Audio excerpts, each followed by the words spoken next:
আসসালামু আলাইকুম। বিসমিল্লাহির রহমানির রহিম।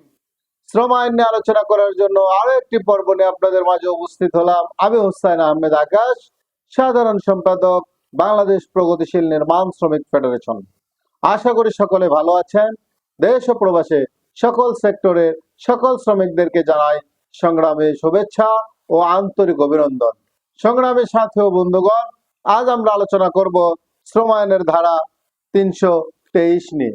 ধারা ৩২৩, জাতীয় শিল্প স্বাস্থ্য ও সেফটি কাউন্সিল। সরকার সরকারি গেজেটে প্রজ্ঞাপন দ্বারা জাতীয় শিল্প স্বাস্থ্য ও সেফটি কাউন্সিল নামে একটি কাউন্সিল গঠন করিতে পারিবে। নিম্নরূপ সদস্য সমন্বয়ে উক্ত কাউন্সিল গঠিত হইবে, যথা শ্রম ও কর্মসংস্থান মন্ত্রণালয়ের দায়িত্ব নিয়োজিত মন্ত্রী পদাধিকার বলে যিনি উহার চেয়ারম্যান হইবেন। শ্রম ও কর্মসংস্থান মন্ত্রণালয়ের সচিব পদাধিকার বলে শিল্প মন্ত্রণালয়ের সচিব পদাধিকার বলে বাণিজ্য মন্ত্রণালয়ের সচিব পদাধিকার বলে স্বাস্থ্য মন্ত্রণালয়ের সচিব পদাধিকার বলে বস্ত্র পাট মন্ত্রণালয়ের সচিব পদাধিকার বলে নৌ পরিবহন মন্ত্রণালয়ের সচিব পদাধিকার বলে যোগাযোগ মন্ত্রণালয়ের সচিব পদাধিকার বলে শিল্পাঞ্চল পুলিশের মহাপরিচালক পদাধিকার বলে শিল্প প্রতিষ্ঠান সমূহের প্রতিনিধিত্বকারী 7 জন সদস্য, যাহারা সরকার কর্তৃক মালিকগণের পক্ষ প্রতিনিধিত্বকারী প্রতিষ্ঠান সমূহের সহিত আলোচনা ক্রমে নিযুক্ত হইবেন। শ্রমিকগণের প্রতিনিধিত্বকারী 7 জন সদস্য, যাহারা সরকার কর্তৃক শ্রমিকগণের ব্যাপক প্রতিনিধিত্বকারী ট্রেড ইউনিয়ন সমূহের সহিত আলোচনা ক্রমে নিযুক্ত হইবেন।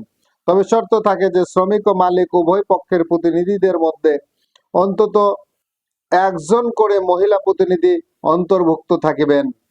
শিল্প স্বাস্থ্য ও সেফটি বিষয়ে সরকার কর্তৃক নিযুক্ত 5 জন বিশেষজ্ঞ ব্যক্তি মহাপরিদর্শক পদাধিকার বলে যিনি উহার সচিব ও হইবেন। মনোনীত সদস্যগণ 3 বছর মেয়াদে তাহাদের পদে অধিষ্ঠিত থাকিবেন। কাউন্সিল উহার নিজস্ব কার্যবিধি অনুসরণ করিবেন। কাউন্সিল শিল্প প্রতিষ্ঠান সমূহে সেফটি নিশ্চিত করার জন্য এবং উহাতে স্বাস্থ্যসম্মত বা পরিষ্কার পরিচ্ছন্ন পরিবেশ ও অবস্থা বজায় রাখার জন্য জাতীয় নীতিমালা প্রণয়ন করিবে। উহার নীতিমালা বাস্তবায়নের জন্য দিক নির্দেশনা প্রস্তুত করিবে। প্রত্যেক প্রতিষ্ঠান কাউন্সিল কর্তৃক প্রস্তুতকৃত দিক নির্দেশনা অনুসরণে তৎকর্তৃক প্রণীত নীতিমালা বাস্তবায়নের জন্য যথাযথ পদক্ষেপ গ্রহণ করিবে। সংগ্রামী সাথী ও বন্ধুগণ, অত্যন্ত গুরুত্বপূর্ণ একটি বিষয় নিয়ে আজ আমরা আলোচনা করলাম।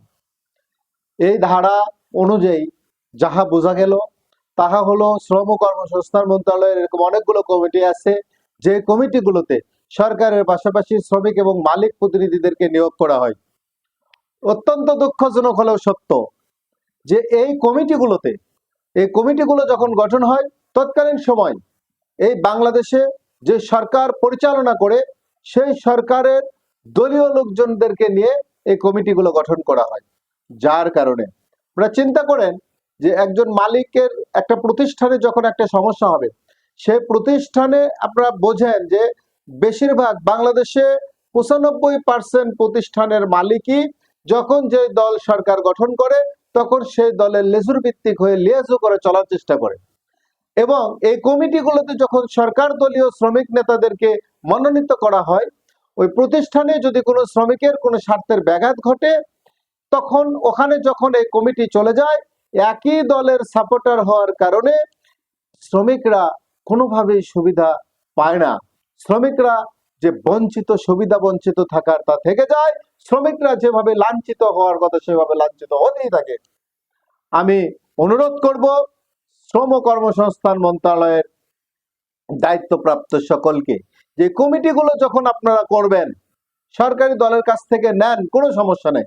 সরকারি দল সরকার চালায়, তারা একটা জায়গা থেকে সুবিধা পেতেই থাকে, তাদেরকে নেন। এই 7 সদস্য বিশিষ্ট কমিটি অন্তত 3 জন তাদের কাছ থেকে নেন বা 4 জন তাদের কাছ থেকে নেন। বাকি 3 জন বা 4 জনকে অবশ্যই স্বতন্ত্রভাবে নিতে হবে এবং তাদেরকে সেই সকল নেতৃবৃন্দ নিতে হবে যারা শ্রমিকদের রক্ত শোষণ করে না, যারা শ্রমিকদের ন্যায্য অধিকার প্রতিষ্ঠার জন্য এ দেশে সারা জীবন কাজ করে যাচ্ছে, যারা শুধু শ্রমিকদের কল্যাণেই কাজ করতে চায়, সে সকল শ্রমিক নেতৃবৃন্দদেরকে এই সকল কমিটিতে নিয়ে শ্রমিকদের কল্যাণে কাজ করার জন্য, শ্রমিকদের কল্যাণে সদয় থাকার জন্যই সরকারের প্রতি আহ্বান এবং শ্রম কর্মসংস্থান মন্ত্রণালয়ের প্রতি আহ্বান জানাচ্ছি।